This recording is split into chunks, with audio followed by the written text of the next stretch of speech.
Hey everyone, good afternoon. Good afternoon to all. I am Pooja and welcome back to my channel. और I hope आप लोग बढ़िया से होंगे और मॉनसून का बारिश का भरपूर मजा ले रहे होंगे, लेकिन साथ ही साथ करंट अफेयर्स भी हमें रेडी करने हैं। तो आज हम बात करने वाले हैं 5 जुलाई के सभी इंपॉर्टेंट करंट अफेयर्स। सबसे पहले तो आज हमें कुछ इंपॉर्टेंट पर्सन के बारे में बात करना है। हमें देखना है वो कौन सा देश है जहां का हाईएस्ट सिविलियन अवार्ड वापस से प्राइम मिनिस्टर मोदी को दिया गया है, और ये 25वें नंबर का इंटरनेशनल ओनर है या किसी कंट्री का हाईएस्ट अवार्ड है जो कि प्रधानमंत्री को दिया जा रहा है। इसके अलावा हम बात करने वाले हैं भारत की पहली बटरफ्लाई सेंचुरी के बारे में। ठीक है, और भी काफी सारे न्यूज को हम यहाँ पे कवर करेंगे with lots of MCQ. Video के एंड में एक होमवर्क भी है। होमवर्क के साथ साथ एक क्वेश्चन ऑफ द डे है जिसका आंसर आप लोग मुझे कमेंट सेक्शन में बता सकते हैं। क्लियर है? तो अगर आप किसी भी एग्जाम की तैयारी कर रहे हैं, चाहे वो SSC, banking, railway, defence, state exam, सभी के लिए ये करंट अफेयर्स यूजफुल है। और आज आज 5 बजे मैंने ऑलरेडी वीडियो अपलोड पे लगा दिया है। आज 5 बजे आपको एक वीडियो मिलेगा जो लगभग 2 घंटे का वीडियो है, जिसमें जून मंथ का कंप्लीट करंट अफेयर्स एक सिंगल वीडियो में appointment, international appointment, indices, reports, government scheme, national news, state news, art and culture, सब कुछ इनफैक्ट प्लस बैंकिंग न्यूज को कवर किया गया है। तो आप उस वीडियो को जरूर देख लीजिएगा, 2-3 पार्ट्स में देखिएगा क्योंकि सेशन लेंदी है वो। ठीक है, लेकिन वहां से आपका जून मंथ का कंप्लीट करंट अफेयर्स हो जाएगा। बहुत जल्दी मैं जून मंथ के टॉप 100 क्वेश्चंस भी आप लोगों के लिए लेकर आऊंगी। ठीक है, चलो स्टार्ट कर लेते हैं। सबसे पहले बात करते हैं कुछ इंपॉर्टेंट पर्सन के बारे में। तो पहली पर्सन जो इम्पोर्टेंट है, क्योंकि फर्स्ट इन इंडिया आपके सिलेबस का पार्ट होता है, कभी फुर्सत मिले तो अपने सिलेबस को देखिएगा। स्पेशली जो स्टेट एग्जाम्स होते हैं उसमें लिखा होता है फर्स्ट इन इंडिया। ये आपका स्टैटिक का पोर्शन भी होता है, करंट अफेयर्स का पोर्शन भी होता है, राइट? तो यहाँ पर आप देख सकते हैं, ये है आस्था पुनिया। इनका नाम क्या है? आस्था पुनिया। सब lieutenant Aastha Punia becomes navy's first women fighter pilot. तो आप कहेंगे मैडम एक सेकेंड, अवनी जी के बारे में भी तो पढ़ा था। मैं सारी कहानी समझाऊंगी कि आखिरकार ये मामला क्या है। ठीक है, हम इंडियन नेवी के बारे में बात कर रहे हैं, हम पूरी आर्म फोर्सेस के बारे में बात नहीं कर रहे हैं, हम केवल और केवल इंडियन नेवी की बात कर रहे हैं। इंडियन नेवी की पहली वीमेन फाइटर पायलट कौन बनी है? सब लेफ्टिनेंट आस्था पुनिया बनी है। रिसेंटली इनकी ट्रेनिंग, इनका जो कोर्स था वो कंप्लीट हुआ है, और कोर्स कंप्लीट होने के बाद इन्हें विंग्स ऑफ गोल्ड दिया गया है। 2 पायलट है जिन्हें विंग्स ऑफ गोल्ड दिया गया है, एक तो आस्था पुनिया है और दूसरे हैं लेफ्टिनेंट अतुल कुमार दूल। लेकिन आस्था पुनिया पहली फीमेल है, इसलिए इनका नाम हमारे लिए इंपॉर्टेंट होता है। क्लियर है? तो आस्था पुनिया पहली विमेन फाइटर पायलट बन गई हैं इंडियन नेवी में। क्लियर है? अब यहाँ पे अगर हम इतिहास के बारे में बात करें तो पहले इंडियन नेवीज में केवल मेडिकल विंग्स में ही महिलाएं हुआ करती थी 1992 तक। उसके बाद महिलाओं की एंट्री आपको इंडियन नेवी में देखने को मिलेगी। पहली बार 3 वीमेन पायलट हुई हैं जिनका नाम है लेफ्टिनेंट दिव्या शर्मा, लेफ्टिनेंट शुभांगी स्वरूप एंड लेफ्टिनेंट शिवांगी, जिन्होंने डॉर्नियर एयरक्राफ्ट को फ्लाई किया था 2020 में। ठीक है, और पहली महिला जिन्होंने हेलीकॉप्टर रन किया था इंडियन नेवी में, वो है सब लेफ्टिनेंट अनामिका बी राजीव। 2024 की बात है। अगर हम इंडियन एयरफोर्स की बात करें तो अवनी चतुर्वेदी का नाम यहाँ पर आता है। अवनी चतुर्वेदी पहली वीमेन पायलट कमीशन हुई थी 2018 में, और मिग 21 को सोलो उड़ाने वाली, सोलो फ्लाई करने वाली भी अवनी चतुर्वेदी आपको मिलेंगी 2018 में।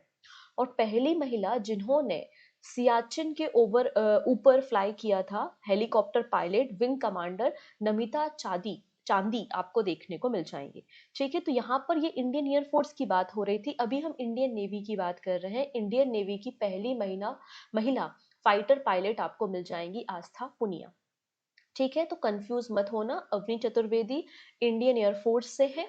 ठीक है, और यहाँ पर ये आस्था जी इंडियन नेवी से है। ठीक है, चलिए अगले पर्सन है शुभांशु मित्तल।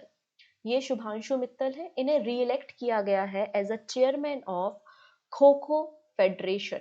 तो खो खो फेडरेशन के वापस से प्रेसिडेंट 4 सालों के लिए, 4 ईयर के लिए प्रेसिडेंट कौन बन चुके हैं? आंसर हो जाएगा सुधांशु मित्तल आपको देखने को मिलेंगे। इसके अलावा उपकार सिंह, इन्हें जनरल सेक्रेटरी बनाया गया है kho kho federation of India में।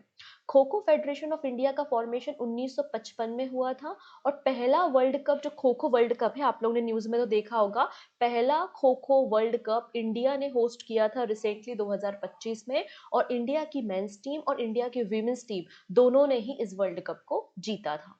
ठीक है, चलिए अगली पर्सन है जो कि आईआईटी गुवाहाटी की एक स्टूडेंट है, आसाम राज्य से बिलोंग करती है, जिनका नाम है सुकन्या सोनोवाल। ये सुकन्या सोनोवाल है। इन्हें कॉमनवेल्थ पीस एम्बेसडर बनाया गया है। ठीक है, सुकन्या जो है वो लाखिमपुर डिस्ट्रिक्ट ऑफ आसाम राज्य से बिलोंग करती हैं। इन्हें कॉमनवेल्थ यूथ पीस एम्बेसडर बनाया गया है। और ये यहाँ पर देखेंगे कम्युनिकेशन एंड पब्लिक रिलेशन को 2 साल तक लीड करेंगे, 2025 से 2027 तक। तो आखिरकार ये कॉमनवेल्थ पीस एम्बेसडर क्या होते हैं? तो जो कॉमनवेल्थ नेशंस है ना, 56 आपको कंट्रीज देखने को मिलेंगे जो कॉमनवेल्थ ग्रुप कहलाता है। एशिया में कुछ कंट्री हैं और अफ्रीका में है, यूरोप में है। यहाँ के जो यूथ है उनको इकट्ठा करना, रिसर्च डेवलपमेंट के लिए प्रोत्साहित करना, पीस, रिस्पेक्ट, अंडरस्टैंडिंग को प्रमोट करना, ये काम इन एम्बेसडर का होता है। इसके अलावा ये है सुनील कदम, इनको SEBI security and exchange board of India का एग्जीक्यूटिव डायरेक्टर भी बनाया गया है। तो सुनील कदम एग्जीक्यूटिव डायरेक्टर बने हैं सेबी के। चलिए ना बात करते हैं, प्राइम मिनिस्टर नरेंद्र मोदी कुछ समय पहले घाना गए थे विजिट करने, और घाना के बाद ये कहां पर पहुंच गए? एक कैरेबियन आइलैंड में पहुंच गए। उस कैरेबियन आइलैंड का नाम क्या है? ट्रिनिदाद और टोबैगो। ठीक है, अगर इसकी लोकेशन आप देखना चाहो तो देखिएगा, ये वर्ल्ड मैप है। यहाँ पर ये कैरेबियन सी है और कैरेबियन सी में एक आइलैंड कंट्री है जिसका नाम है त्रिदाद टोबैगो, जिसकी कैपिटल है पोर्ट ऑफ स्पेन। क्या है कैपिटल इसकी? पोर्ट ऑफ स्पेन इसकी कैपिटल आपको देखने को मिलेगी।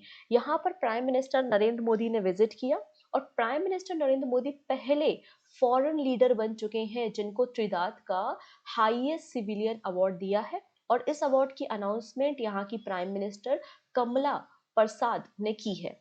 ठीक है, ये प्राइम मिनिस्टर मोदी का 25th नंबर का इंटरनेशनल ओनर है। और इस अवार्ड का नाम क्या है? The order of republic of Trinidad and Tobago. ये आपको नाम देखने को मिल जाएगा। इसके अलावा प्राइम मिनिस्टर नरेंद्र मोदी ने कुछ और घोषणाएं भी की हैं। क्या घोषणा की है? यहाँ पे कहा है त्रिदाद की जो 6th जनरेशन है वो एलिजिबल है ओसीआई, मतलब ओवरसीज सिटीजन ऑफ इंडिया के लिए। मतलब ये लोग जिनके रूट्स कभी भारत से रहे हैं, भारत आसानी से विजिट कर सकते हैं, कोई रिस्ट्रिक्शन नहीं है, भारत में रह के काम कर सकते हैं और अपनी एंसेस्टर प्रॉपर्टी पर विजिट कर सकते हैं। ठीक है, जिससे भारत और त्रिदाद के बीच के कनेक्शंस और भी स्ट्रांग होंगे। इसके अलावा कैरेबियन ग्रुप में पहली कंट्री त्रिदाद है जहां पर यूपीआई को अडॉप्ट किया गया है। इस बात को भी आपको याद रखना है। ठीक है, चलिए अगले पर्सन के बारे में बात करेंगे जिनका नाम है साहिल किनी। साहिल किनी को आरबीआईएच का नया सीईओ बनाया गया है। अब आरबीआईएच क्या है? Reserve bank innovation hub. Reserve bank innovation hub reserve bank of India की एक सब्सिडरी मतलब सहायक कंपनी है। 2022 में इसका फॉर्मेशन किया गया था। आरबीआईएच का formation under the section 8 company act 2013 के अंदर 100 करोड़ रुपए की कैपिटल के साथ किया गया है, जो कि फाइनेंशियल सेक्टर में इनोवेशन लाना, फाइनेंशियल सेक्टर में इनोवेशन को प्रमोट करने का काम आरबीआईएच करता है। तो आरबीआईएच के सीईओ कौन बने हैं? साहिल किनी बने हैं। और इन्होंने राजेश बंसल को सक्सीड किया है, जो पिछले 4 सालों से आरबीआईएच के सीईओ आपको देखने को मिलेंगे। ठीक है, चलिए ये कौन है? इनका नाम तो आप लोग परिचित हो चुके हैं, इनकी शक्ल भी आपको याद हो चुकी होगी। ये है अमिताभ कांत, जो कि G20 के शेरपा थे। इन्होंने रेजिग्नेशन दे दिया था। इसके अलावा नीति आयोग के फॉर्मर सीईओ भी रह चुके हैं। फिलहाल में इसे इन्हें इंडिगो का नॉन एग्जीक्यूटिव डायरेक्टर बनाया गया है। इंडिगो जो कि भारत की सबसे बड़ी एयरलाइंस है, तो यहाँ पे अमिताभ कांत जी को नॉन एग्जीक्यूटिव डायरेक्टर बनाया गया है on the board of director of inter global aviation limited, जो कि पेरेंट कंपनी है इंडिगो की। ठीक है, इंडिगो के चेयरमैन कौन है? विक्रम सिंह मेहता आपको देखने को मिल जाएंगे। क्लियर? तो ये थे कुछ इंपॉर्टेंट पर्सन जिनके बारे में आज हमें जानना था। देखो बहुत सारे इंपॉर्टेंट पर्सन होते हैं, कहीं ना कहीं किसी को अवार्ड मिल रहा है, अपॉइंटमेंट्स हो रही है, तो कुछ सिलेक्टेड चीजें हमें पढ़नी। इतने सारे नाम एकदम से याद रखना ना एग्जाम में बहुत डिफिकल्ट हो जाता है, बहुत कंफ्यूजन हो जाता है। इसलिए जो बहुत इंपॉर्टेंट है पहले हम उनको फोकस करेंगे। क्लियर है? चलिए फर्दर डिस्कशन करेंगे। मैं उनको बताना चाहती हूँ जो पहली बार हमारे चैनल पे आ रहे हैं, जिनको नहीं पता कि करंट अफेयर्स की ये जो क्लासेस चल रही हैं इसकी पीडीएफ कहाँ पर मिलेगी। तो सिंपल सा तरीका है डिस्क्रिप्शन में जाना, डिस्क्रिप्शन में आपको टेलीग्राम की लिंक मिल जाएगी, उसे आप ज्वाइन कर लेना और वहाँ से free of cost current affairs की पीडीएफ आप डाउनलोड कर सकते हैं, नोट्स बना सकते हैं। इसके अलावा प्ले स्टोर पे जाके आप हमारे एप्लीकेशन पूजा जैन क्लासेस एप्लीकेशन को भी डाउनलोड कर सकते हैं, जहाँ पे जून मंथ की करंट अफेयर्स की मैगजीन जिसमें टॉप 300 एमसीक्यू और वन लाइनर्स शामिल है, आप इसे भी डाउनलोड कर सकते हैं। 1 ईयर की वैलिडिटी के साथ है और प्रिंटेबल फॉर्मेट पे इजीली अवेलेबल है। एप्लीकेशन पे आपको PYQs and different kind of PDFs and test series मिल जाएंगे, तो आप उनको भी एक बार गो थ्रू कर सकते हैं। ठीक है, चलो यहाँ तक का मामला क्लियर है। अगर वीडियो क्लियर हो रहा है, मामला क्लियर हो रहा है, तो एक बार लिंक को शेयर कर देंगे और पहली बार आ रहे हैं तो सब्सक्राइब कर लेंगे, जिससे अपकमिंग क्लासेस के नोटिफिकेशंस आपको मिल सके। चलिए अब बात कर रहे हैं हम Aralam wild life sanctuary. Aralam wild life sanctuary 1984 में बनी थी। कहाँ पर है ये wild life sanctuary? Kerala state में आपको देखने को मिल जाएगी। इस वाइल्ड लाइफ सेंचुरी का नाम, जो कि कन्नूर डिस्ट्रिक्ट में है, इसका नाम चेंज करके बटरफ्लाई सेंचुरी किया गया है और ये भारत की पहली बटरफ्लाई सेंचुरी आपको देखने को मिल जाएगी, जिसको 55 स्क्वायर किलोमीटर के एरिया में बनाया गया है और लगभग 260 से ज़्यादा आपको बटरफ्लाई की स्पीसीज यहाँ पर देखने को मिलेंगी। तो भारत का पहला बटरफ्लाई सेंचुरी कहाँ पर है? केरला के कन्नूर डिस्ट्रिक्ट में है। इसका नाम है अरलाम वाइल्ड लाइफ सेंचुरी या फिर अरलाम बटरफ्लाई सेंचुरी। ठीक है, नेक्स्ट। अब देखो शिक्षकों की, टीचर्स की एक और मुसीबत सामने आई है। जैसे कि आईटी सेक्टर वगैरह में होता है, आप लोगों ने सुना होगा कि सुबह लॉगिन करना होता है, मतलब अटेंडेंस लगानी पड़ती है आपके वेबसाइट पे आपको विजिट करके।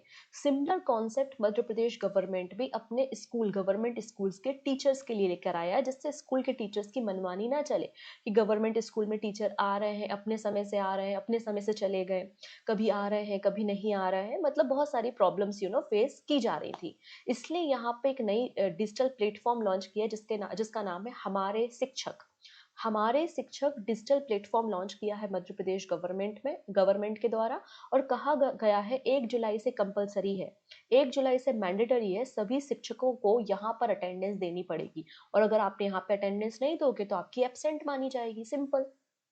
So Madhya Pradesh government makes e-attendance mandatory for school teachers from 1st of July. Madhya Pradesh government ने यहाँ पर डिजिटल प्लेटफॉर्म लॉन्च किया जिसका नाम है हमारे शिक्षक। यहाँ पर शिक्षक को 1 जुलाई से अपनी अटेंडेंस लगाना जरूरी है। ठीक है, जिससे एजुकेशन सेक्टर में अटेंडेंस देखी जा सके, ट्रांसपेरेंसी को मेंटेन किया जा सके। यहाँ पर ये विंडो स्कूल स्टार्ट होने से 1 घंटे पहले ओपन हो जाएगी, तो विद इन 1 आवर आपको अटेंडेंस लगानी है और स्कूल ओवर होने के 30 मिनट तक ये विंडो ओपन रहेगी, तो 30 मिनट के अंदर आपको वहां पर वापस अटेंडेंस लगानी है।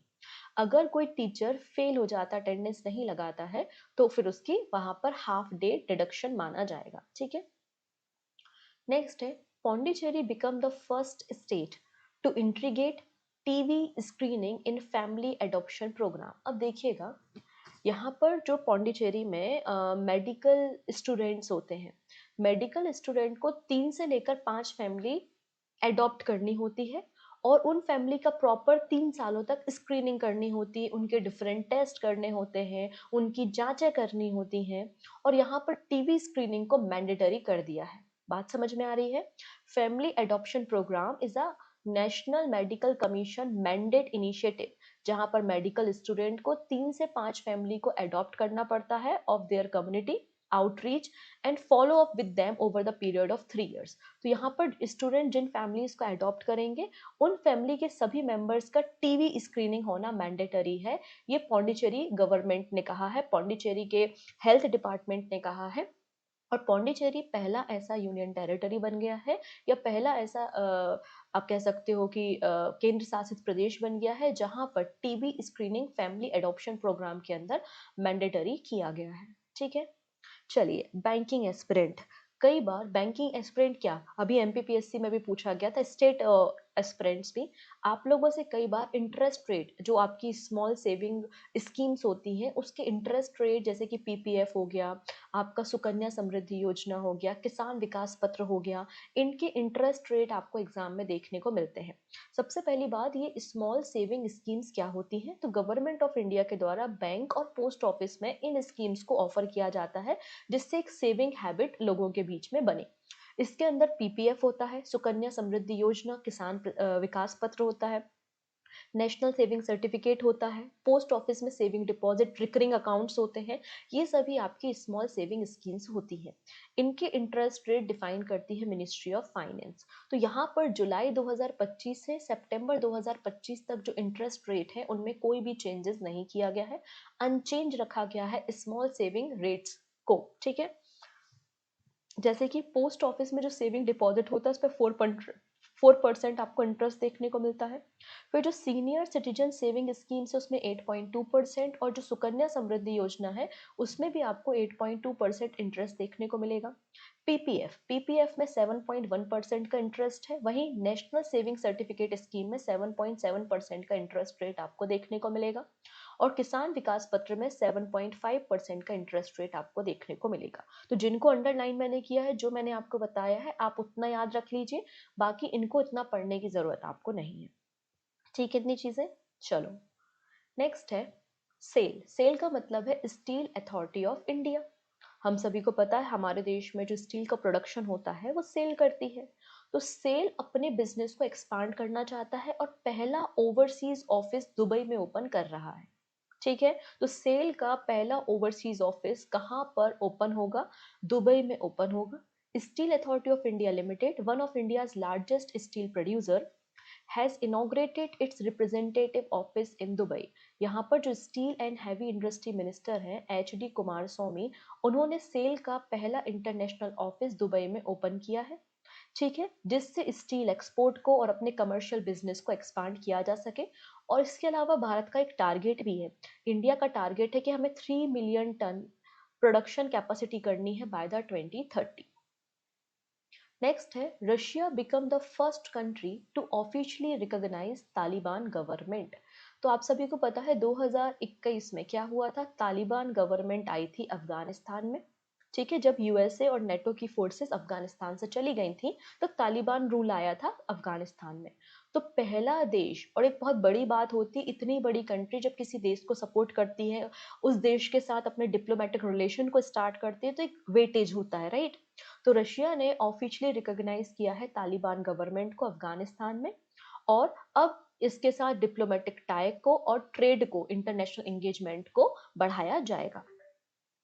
नेक्स्ट बात करते हैं खेलो इंडिया वाटर स्पोर्ट्स। हम लोगों को खेलो इंडिया इनिशिएटिव के बारे में पता है। खेलो इंडिया इनिशिएटिव 2017 का इनिशिएटिव है और खेलो इंडिया गेम्स 2018 में शुरू हुए थे। फिर खेलो इंडिया विंटर गेम्स होते हैं, खेलो इंडिया यूथ गेम्स होते हैं, खेलो इंडिया यूनिवर्सिटी गेम्स होते हैं। अभी मैंने पढ़ाया था कि 5वें नंबर का जो खेलो इंडिया यूनिवर्सिटी गेम्स है वो राजस्थान में होंगे।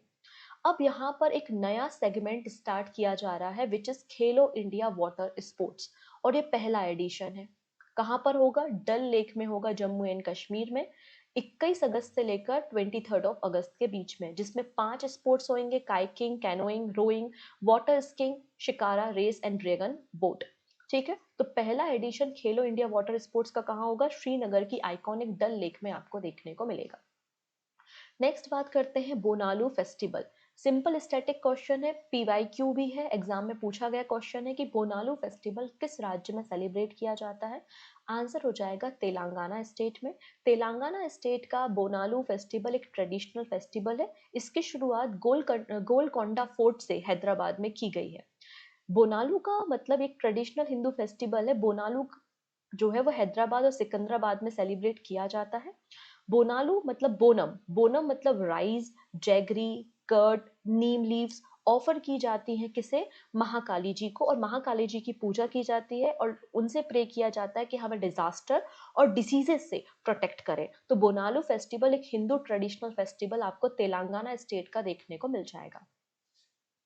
नेक्स्ट है, Adani group launches first double decker stack rail. देखिए, यहाँ पर हम चाहते हैं कि हमारा जो रेल के ज़रिए हम जो ट्रांसपोर्ट करते हैं, वो ज़्यादा से ज़्यादा हो, राइट? तो यहाँ पे डबल डेकर, ठीक है? डबल डेकर स्टैक रैक की शुरुआत अडानी ग्रुप कर रहा है गुजरात से हरियाणा के बीच में। Adani Logistics Limited has introduced first double stack rack service, linking the inland container depot at Vapi, Gujarat with पतली इन हरियाणा, जिससे इनके बीच में हम लॉजिस्टिक सेक्टर को बढ़ावा दे सकें, क्योंकि यहाँ पे मैन्युफैक्चरिंग हब कनेक्टेड होते हैं और यहाँ पर काफ़ी ज़्यादा आपका ट्रांसपोर्टेशन किया जाता है। क्लियर? चलिए अब कुछ क्वेश्चंस की बारी आती है। देखते हैं हमारे जो करंट अफेयर्स है वो आपको कितना याद है। याद कीजिए कल के सेशन में मैंने आप लोगों को RDI scheme, research development and innovation scheme के बारे में बताया था। कैबिनेट ने इसको अप्रूव कर दिया है। पूछा जा रहा है इसके लिए टोटल फाइनेंशियल बजट कितना है। करेक्ट आंसर क्या हो जाएगा? 1 lakh crore rupees. Option number C बिल्कुल करेक्ट है। Which fintech company has launched India's first UPI powered bank branch इन बेंगलुरु? तो इंडिया की पहली UPI powered bank branch Bengaluru में ओपन करने का काम स्लाइस ने किया है। किसने किया है? स्लाइस ने किया है, जो कि एक फिनटेक कंपनी आपको देखने को मिलेगी। अब तेगवीर सिंह के बारे में मैंने बताया था, जो कि 6 साल के हैं और ये यंगेस्ट माउंटेनियर हैं जिन्होंने माउंट एल्ब्रस को समिट किया है। पूछा जा रहा है कि माउंट एल्ब्रस कहाँ पर है? ये यूरोप की हाईएस्ट पीक है, यूरोप रशिया में आपको ये देखने को मिल जाएगी। ठीक है, नेक्स्ट है RBIH reserve bank innovation hub के नए सीईओ किसे बनाया गया है? आंसर क्या हो जाएगा आपका? साहिल किनी को बनाया गया है। Option number C. अब यहाँ पे बैंकिंग सेक्टर में कुछ इंपॉर्टेंट अपॉइंटमेंट्स हुई हैं, जैसे कि रिजर्व बैंक ऑफ इंडिया के एग्जीक्यूटिव डायरेक्टर कौन बने हैं? केशवन रामचंद्रन बने हैं। फिर एफएसआईबी के जो मेंबर्स हैं, चेयरमैन हैं, उनके टेन्योर को 1 साल के लिए एक्सटेंड कर दिया गया है। और एफएसआईबी फाइनेंशियल सर्विस इंस्टीट्यूशन ब्यूरो के चेयरमैन कौन है? भानु प्रताप शर्मा। फिर MD of Bajaj consumer care कौन है? नवीन पांडे हैं। और president of Asian infrastructure investment bank जोई जियाई आपको देखने को मिल जाएंगी। Now president of kho kho federation of India किसे बनाया गया है? आंसर हो जाएगा सुधांशु मित्तल को। ऑप्शन नंबर सी। नेक्स्ट है यहाँ पे जो पीएम मित्र पार्क है, पीएम मित्र पार्क इनिशिएटिव के अंदर तमिलनाडु की किस डिस्ट्रिक्ट को 1894 करोड़ रुपीस अलॉटमेंट किए गए हैं? आंसर हो जाएगा वृद्धनगर। ये भी हम लोगों ने लास्ट क्लास में डिस्कस किया था। नेक्स्ट है नॉन एग्जीक्यूटिव डायरेक्टर इंडिगो के कौन बन गए हैं? अमिताभ कांत बन गए हैं। करेक्ट। चलिए अब बारी आती है आपके होमवर्क की। यहाँ पर 2025 में जो फॉर्मूला 1 रेसिंग हुई है उसके विनर्स आपको देखने को मिलेंगे, जैसे कि ऑस्ट्रेलियन ग्रैंड प्रिक्स जीता है किसने? लैंडो नॉरिस ने। ठीक है, तो आप एक बार इसको गो थ्रू कर लीजिएगा। और मैंने आपको बताया है कि फॉर्मूला 1 रेसिंग के लिए पेप्सिको आपको ऑफिशियल पार्टनर भी देखने को मिलेगा। ठीक है, एक बार इसे पढ़ लीजिएगा, चाहो तो स्क्रीनशॉट ले लो, अदरवाइज पीडीएफ में सारी इन्फॉर्मेशन होगी। And this is your question of the day, जिसका आंसर आप लोग मुझे कमेंट सेक्शन में बताने वाले हैं। मैंने कल आप लोगों को सी फ्लड प्लेटफॉर्म के बारे में बताया था।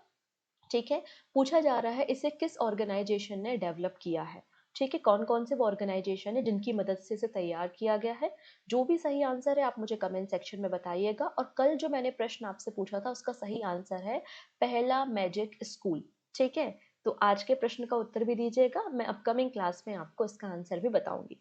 ठीक है, आई होप आपने एंजॉय किया होगा सेशन। मिलते हैं नेक्स्ट वीडियो में। Thank you so much, take care and bye bye.